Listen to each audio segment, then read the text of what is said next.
Thank you so much, Parita. Those were some amazing insights on data encryption and OpenSSL. We'll now move into our next talk, which is brought to you by Kushal Pokhrel on the topic of using the latest TensorFlow features for better skin disease detection. Kushal is an engineer with a passion for data science and artificial intelligence. He is ready to embark on a journey towards a Ph.D. exploring the vast potential of data science and AI. His goal is to contribute significantly to the advancement of knowledge in this transformative field. In this talk, Kushal will explore the cutting-edge features that TensorFlow brings to the table, enhancing the efficiency and user-friendliness of machine learning development. Additionally, we'll take a closer look at a real-world application of TensorFlow through a skin disease detection project aimed at identifying common skin cancers in Australians. Can I please get a round of applause for Kushal?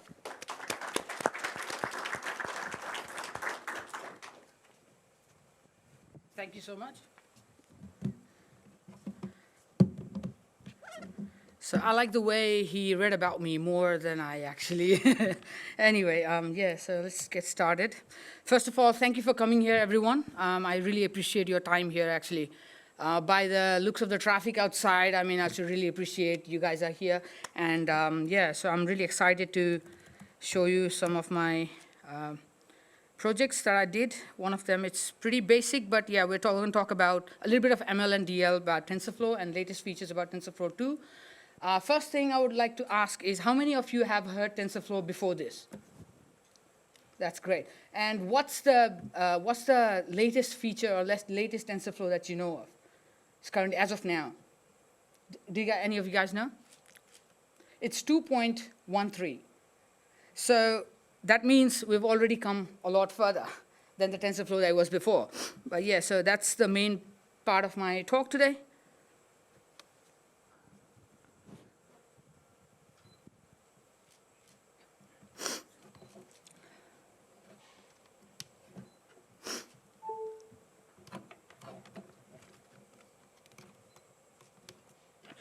The white one.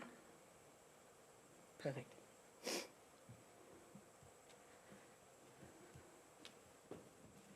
Okay, let's start off with this one. Yeah, this one looks better.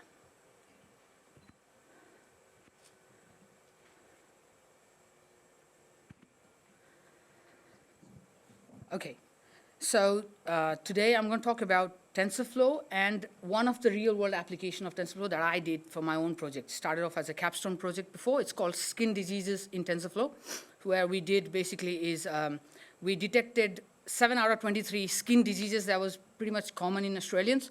One of them was melanoma, actinic keratosis, and much more. So the whole overview is about what is it, what's TensorFlow, key updates about it, application about TensorFlow, how I applied TensorFlow to one of my projects, which was a capstone project, then it led up to a journal now. And then pretty much a conclusion about TensorFlow itself and the skin diseases, pretty much sites and insights about what it is. So what is TensorFlow? TensorFlow, as you all know, most of you raised your hands, so you know, it's an open sourced machine learning framework that was developed by Google. So it's like a toolbox, right? It's like a toolbox where you can pretty much do and you have systems learn from data. Data can be anything. Data can be images, videos, even samples of your voices or anything, but it can actually learn and do things for you. Like thinking of it as a superhero tool in the world of deep learning. So the latest TensorFlow version, as of now, I'm speaking right now, is 2.13.0 with key updates. Obviously, every version will have a little bit of updates. But moreover, after 2, there was a significant upgrade when TensorFlow 2 got released and pretty much had a lot of updates such as improved performance, faster model deployment through keras serving, or even you can have Hugging Face or other integrations that you can do to deploy your models. Also, pretty much updated pre-trained models and data sets. So basically, you can also actually have a lot of data sets available through TensorFlow platform. And number 3 is higher enhanced Keras integration. So Kera already comes with TensorFlow, and it's actually hand-to-hand like a big small brother for TensorFlow to do things for you. But in 2.13.0, it's actually come as Keras serving, where you can pretty much deploy your pre-trained models, or even you can try to use it as different parts of the model. Like you can have one stock of model which does one thing, and then one stock of model which does another thing, and pretty much mix it if you want to, like multimodal approach, right? So highlights would be eager execution. If you know eager execution, or before the eager execution means is like when we consider artificial neural networks, we consider it as like a black box. We didn't used to know how it worked, what were the circumstantial parameters, how it actually did gave the outcomes, or how it worked. So eager execution basically gives us an insight on actually stopping and halting and adding up all the convolution layers and we can predict where it went wrong with our predictions. So eager execution helps in terms of like basically getting rid of bugs, technically. And improved performance, I already told you, faster training and execution before the training. So if you have actually trained any simple artificial neural network through TensorFlow or any other frameworks, you know how the training works and how much time it takes. The longer you have, the bigger the data is, the bigger the number of epochs and the hyperparameter is, it takes a long time to train. It takes ages sometimes. But now they basically did a sort of thing where you can actually train models faster than before. And also Keras integration, which is pretty much one of the, what do you call that? It's called, it's like one of the best features for TensorFlow right now. So I'll move on to application. This is basically an application about skin diseases and skin cancer, like I said. Skin cancer being a major health concern in Australians, especially because of the climate, especially because of the harsh sun that we have here. And also, 1 in 3 Australians is diagnosed with skin diseases, like not skin cancer, but skin diseases, which potentially troubles you. And the way you look or something, and if it's bad if it comes in the face, you know, like, so yeah. And our model basically what it did was we choose whatever the images, basically we had to choose whatever the images publicly available. We didn't have money to buy anything. So we basically found out that a data set called HAM 10,000 had 7 classifications of diseases of those 7 cancers. We took that and pretty much predefined our, we actually used DALI to even train the model to how it looks like, and the images, how it needs to be produced, so that we can take that and furthermore use it for our training images. So pretty much mix and match of different models to collaborate a single task. So for example, like if you have lack of data set, what are you going to do? So for example, if you're working on skin diseases and let's say you don't have your got a free data set, but it's not good enough. What are you going to do? So nowadays, you have the capacity to actually feed the model with certain images, certain type of images that you have, which was perfect, the HAM dataset images.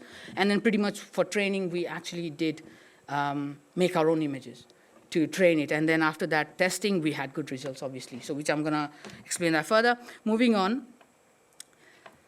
So this was actually our approach for this project, and this is just on the right side, it's a stat. So our approach follows a best AI practice for starting a small training data set of 460 images. And that was altogether data that we trained the model to. And out of 460 images, we had 30 images that we put it as like an extra, where if there's something, anything goes wrong, we still have like 30 high-quality images that we have so that we can train later. So 460 images gave us about 40% of accuracy to start with. That's basically taking into consideration that it was an unsupervised model, right? Also, the accuracy progressively increased by delta. So have you heard about delta in testing? Anybody has done like model testing and have actually has knowledge about delta? So delta, anybody? So delta is basically the difference between the model that it learned before and the model that it learns after. So it's just a, exactly. So it's like the difference, we basically tell it as a percentage, right? But then it's a difference of the weights of the model that was before and it was trained after. So we just calculate so that how much delta it is actually increasing. It's just like a parameter for you to say how good is my model or how did it well perform. And each model was actually, we had an average of 1.4 delta, which means is that the model before and the model after was learning 1.4% more and giving us better results than each one. So the reason why this project is very promising is because of the same reason, is we have very short images. If you go on to different, so not now, but obviously if you go on to do autoencoder unsupervised classification, you'll have models that takes a lot of images than we have. It's about, like, we took about 2 to 4% of the images that was actually being used for other models to be. And what our catch is basically, we give a learning curve to the model and pretty much start feeding images up to. So we did a 40% accuracy. Now, actually, it's a journal. I'm continuing this project still, and it's a journal, and we have 75% accuracy right now. So the journal is on a conference happening on November. Pretty much, if I'm able to, I can also pretty much come up for another conference for about the same thing. We can actually relate that with this talk as well. So these outcomes basically were accomplished with autoencoder and the 7-class classification algorithm, which is for 7 different skin diseases. Now, this is basically the training and the sampling part where we have our metrics. So on the screen, you can see, sorry, I'm just going to adjust that.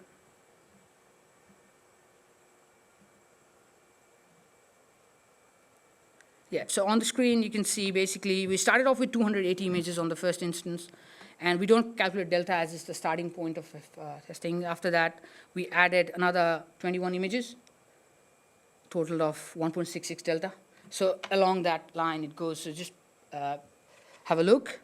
And at the end of the day, the training sample 2, was this way.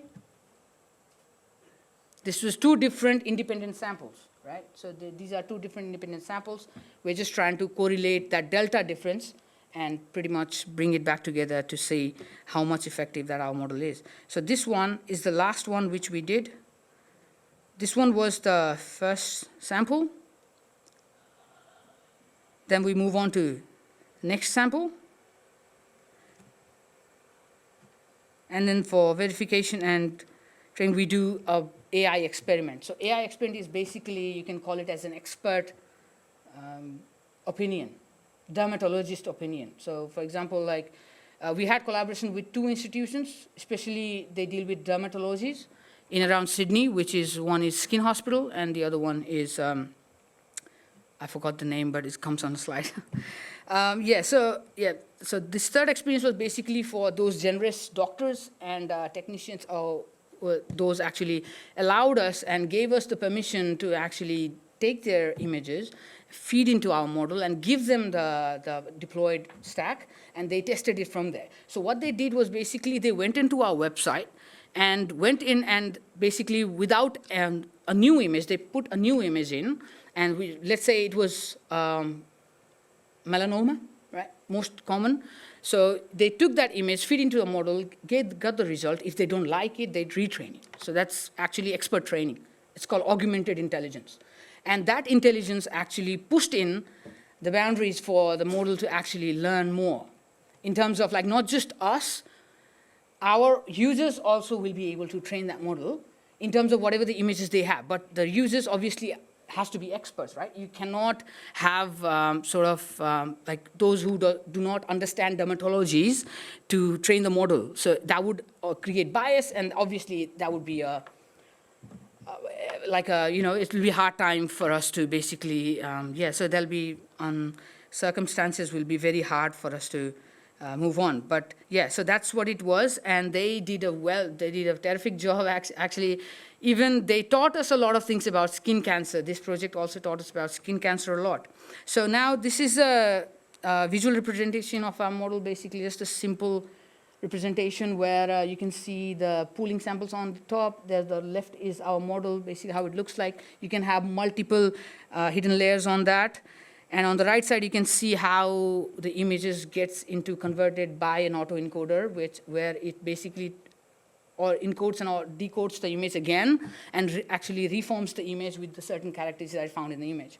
So that's how it looks like, right? On the left side is actually the real image. So for example, you can see there's hairs and all that pretty natural kind of thing. And then on the right side, you'll see how it actually takes in and where it learns. What is the image that actually learns? So that's on the right side. And that is an autoencoder, right? So this is a sample code where you can pretty much spin up an autoencoder. So this is that easy. But it obviously goes deeper into a dig hole, but yeah, that's pretty much a sample code for you to get started with autoencoder, what autoencoder looks like. And moving on, which is a little bit more about autoencoder. So this is a diagram which pretty much explains what autoencoder is. It has two different networks or two different types. What do you call that? You can call two different stages. One is encoding, and the other is decoding. And you'll have the image there, and that'll be the reconstructed image. You come back to a little bit of an instance for you to get on. So this would be, so here on the right side, that would be an input image, and that would be a reconstructed image. Right?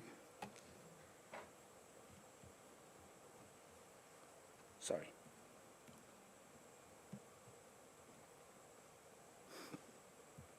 Now, to the main goal to learn an efficient encoding scheme for representing cases, dimensionality reduction, and intended for use for encoding schemes. To achieve this, the network is trained to discern and encapsulate the crucial features within the input image. Like I said, it basically extracts the crucial features in the image and reconstructs it, just like that, just like the other one, right? And then subsequently, it used this to learned encoding to reconstruct the image, which can then be further processed to process an output. So you might have a question where you can ask me basically is, so what makes us think that the image on the left side is exactly the representation of the image on the right side, right? That can be a question. That can be a question.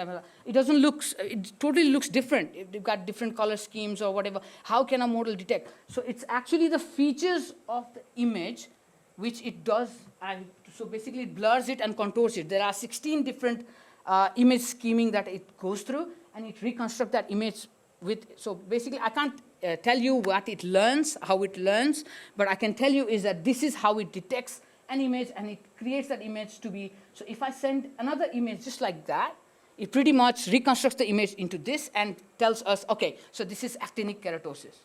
This is melanoma, right? But still, there are a lot of improvements to go, but this is how it works in terms of like workings of an autoencoder. And the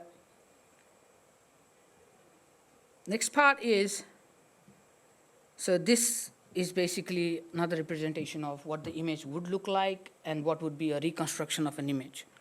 So basically, all the three images would be the real image or the image that we actually will have, or raw data. And then when we process the image, it will look like the one that is on the below. And that's where the model actually gives you the output for. That's the image that it actually processes and gives the output. Now, so this is just a part of like what, after this, what did we find out, or what were the conclusions of it? So our systems actually diagnosed a range of common skin lesions. There are the names of it. I still cannot pronounce medical names, guys. I mean, it's so hard. I still cannot. I've done research on this. I'm continuing to do that. I've got a journal up and coming, but still hard. So it's melanocytic nevus, melanoma, actinic keratosis, and much more. Now, here's what it gets interesting. Our approach is a cocktail of smart technologies called decisional DNA, autoencoders, and neural networks. Decisional DNA is basically just an act or an impression where model actually learns through a DNA. So like humans, we have DNAs where DNA can store data. Same thing, a decisional DNA also can store data for images or whatever kind of use case you have. And autoencoders is like I explained. Autoencoder basically takes an image, reduce the area, region of interest, or maybe it can also just generate one side of it if you can actually pre-program it to see. So for example, you can have a 64 by 64 image and then have an ROI set in the middle. So you need to make sure that when you do a data processing of your image, you need to make sure your images or your main concerned part of your images should be around the center, if your ROI is in the center, right? That's how it works. However, that's the best way for now, which is called Max-R-CNN. That's the extended part of this paper, which is going to get published later. And these were the collaborations that we did and had the privilege, and also I'll thank them to, they tested our product and pretty much trained it to get that accuracy and get that validation that we have. And pretty much this is the end of it. I would appreciate any questions you might have. And yeah, thank you so much. You can find me, if you are in need of collaboration, or you want some sort of if you're into research or publishing and stuff, you can just reach me out there, and we can pretty much go through what you have and what I have, and we can pretty much collide and do a collaboration together. More than happy to. Thank you. Thank you so much, Kushal. Just before Kushal goes, does anyone have any questions right now?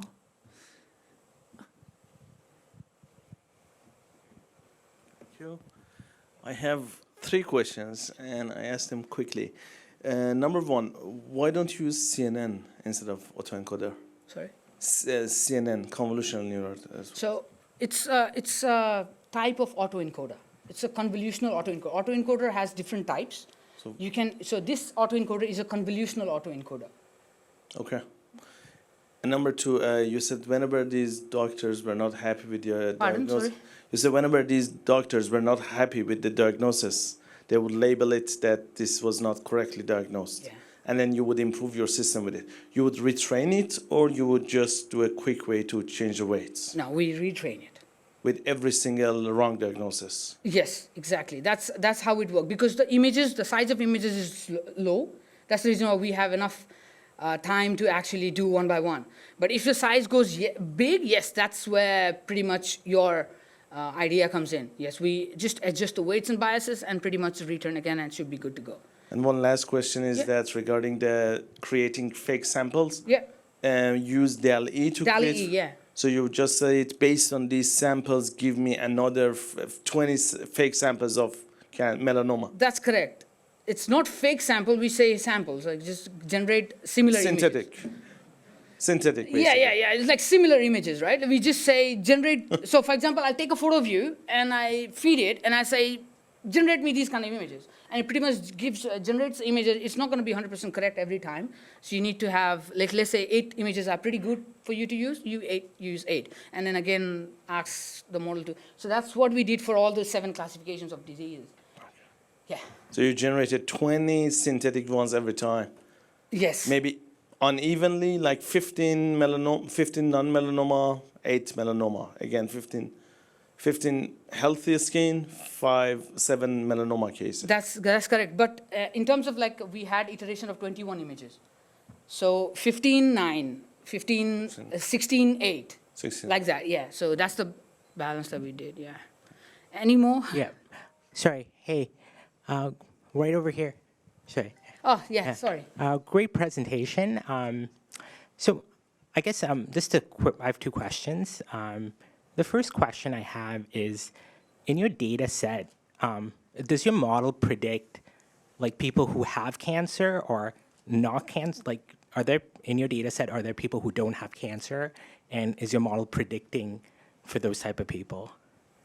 Oh, that is not the purpose of. So it was just classifying. Cancer. Yeah. It's for actually to. So, for example, if you, as a person A, would have certain images, you want to know what images, what kind of disease it is, right? So our model will help you actually to input that image and get out of the 7 classifications that we did. Right. Out so of 23. Your data set had images that were based on cancer, and then you classified it. Lesions and cancers, that's correct. And now my second question is, well, how do you think your model would do if you fed in someone who didn't have cancer? And, would it predict or not predict those 7 cases? So there we had error handling where we say, I didn't recognize your image. That kind of thing, the way we did about if there is an image that doesn't relate to all the 7 types of images, then it would just discard it and say, sorry, error or something. So did the model do that, or was that? So that's a piece of code that we do for error handling. Okay. Yeah, so And I guess my second question is the architecture that you had. How did you guys come up with that architecture? Did you guys try different like poolings, different layers, or was it like something that a scheme that you had that basically kind of gave you the best architecture? So we had this project before. We did this project before. Like I said, it started as a capstone project. So yeah. I don't know what capstone is. It's like I did my master's, so it was started off as a capstone project that I did for my master's. Right. And I went on to do the publishing and all that. But the idea about you said about architecture, right? Where did I get the idea from? Is that the question? Or? Well, the number of like the layers, the pooling, the things like that. So there is a use case that we took that use case and we actually, the model that we have is, so how to say this? Like we already have a pre-trained, so it's like feature extraction and feature engineering, right? So when you have a model that works with images and detects the patterns on images, you just take that model and reiterate it and make it more advanced. Gotcha. So you found an architecture that worked for. Yeah, that's worked for my use case, and then it was not good enough. Yeah. And it was not doing the task that I did, but I retrained the model to make it a skin cancer detection model. Very interesting. Thank you very much. Thank you. Anything? Awesome. Any more? Any more questions? Probably the last one. Sorry, I kind of missed. What's the latest TensorFlow feature you use for the learning? So this one is not TensorFlow 2.13. So what was the feature name? Sorry. The latest Eager feature. execution. Eager execution. Okay, thank you. So eager execution is basically if you have something wrong in your model, before we didn't have that leverage to find out what was wrong in the model. Eager execution lets us to actually stop in the layer and find out what went wrong layer by layer. You get it? Okay. Okay, we'll just take a last question. Hi, Kushal. This was a good presentation. Hello. So I just wanted to ask a question. I think in one of your samples, the delta went really high in the last value. Why was that jump there? I can't say that, but there was a jump in the. Just give me a second.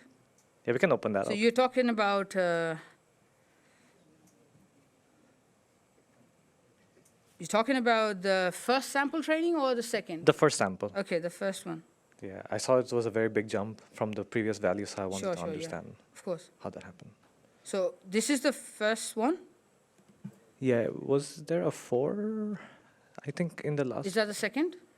Yeah. You see that that last value in the delta? There was a big jump when you increase that number of images. Like, how did that jump happen? So if you see on the number of images, so we have not increased much images. We just have increased 21 images, right? And the reason why I did that is because of unpredictability behavior of the model to give us the accuracy. It was really jumping high and low, high and low. So we had to figure out how to create a coefficient that can actually better predict our accuracy, how much the model is performing. Yep. So we had that delta thing. However, this delta accuracy that we have done 4.16, we have not taken it as a whole, but we have done an average on it. So yes, it came up as soon as the last 21 images were there, it came up as 4.6 delta according to the accuracy. I'm not talking about, like, we got the stats, so that's the accuracy, but we had to put this in place because we had to give it, to conclude to everyone how we did it. Yeah. So that's just an honest thing, but I can really say, because it usually is about some sort of probability metrics in terms of, like, you cannot, it's unpredictable how you get the accuracy, how it is done exactly to explain all of that. Yeah. But when we got that, we could not discard it, so we put it there, and when we averaged the delta, and we put it across to everyone. Yeah, because did it affect your results in the end, or that gave you the results what you were So leaning I told you towards? it's 40% on 390 images. Yeah, that's good. Yeah, so, Alright. and then we added another 100 on top with our augmented intelligence, which was this slide. Yep. This is for the experts that came in. And then the 100 images included 460 images. Okay, cool. And just the last note on that one was, as well, is how close to you are getting the output model to be very, very clear and predicting exactly as the input? Are you I very am close? very close, actually. I've got 75% accuracy with the use of max RCNN. Pretty much that is going to in a conference soon. All right. But obviously, it's currently, like, I've not finished it yet, so probably next talk. Okay. Yeah. All right. I'll keep an eye on it. Max RCNN, that's correct, sir. Yeah, max RCNN. One question is that how does your accuracy of, let's say, 70% compare to an average specialist? Average specialist? It's way low, to be honest. An average specialist actually detects, I mean, we might think that we have human error, but it's not. It's currently, according to the, I mean, whatever the features, or whatever the programs that we have currently, advanced programs according in skin diseases, let's say experts and technical people are above, actually, than the, as per I found, as per my, 70%, there are 90 maybe? more, even more. It's yeah, even more, because they are very short. They don't have classifications. Because of AI, we give a lot of classification. We can do. So, for example, as a human, how many of a programming language you can learn at a time, right? That's the thing. So we are a little bit constructed in terms of like being full on, right? But in terms of AI, that gives us the whole leap. So we leapfrog into full capacity. Like, yeah, how many models you can, how many programming languages you can, give me. So that's the difference. But still, yes, human, basically, if you say melanoma to be exact, or actinic keratosis to be exact, so if he's an expert, he's definitely going to do better in terms of one-on-one, I mean, judgment. But then if you took all together all the classifications of all the diseases, or maybe I say 23 diseases out of that 7, then obviously model performs better than the humans. But it's really, in terms of like, it's debatable. You know, if you talk to health practitioners, they would never get hold with this idea. Obviously, they'll say, but then obviously in terms of, we get our stats, we talk stats. We don't go around find conclusion, just go and provide suggestions without anything. So according to stats, this is what I found. My model performed better than our health experts. Sorry to say, but that was true. So, yeah. So, sorry, just the last question. What was it? From me. Oh. Do you see this model being commercialized or used in a conversation like how Harrison and Annalise are currently doing it? If yeah, you know that? yeah. So the Max RCNN has already been taken by UTS. I mean, for evaluation. Not this one. This is just a paper. But my journal version, which is on Max RCNN, which basically detects advanced skin disease more than like detects up to 23 images, which is the 7 out of 23. So that is obviously in with developers and AI guys in UTS. Sounds good. Thank you. Thank you so much. They're Thanks, both, guys. Thank you so much. Thank you. Thank you, Kushal.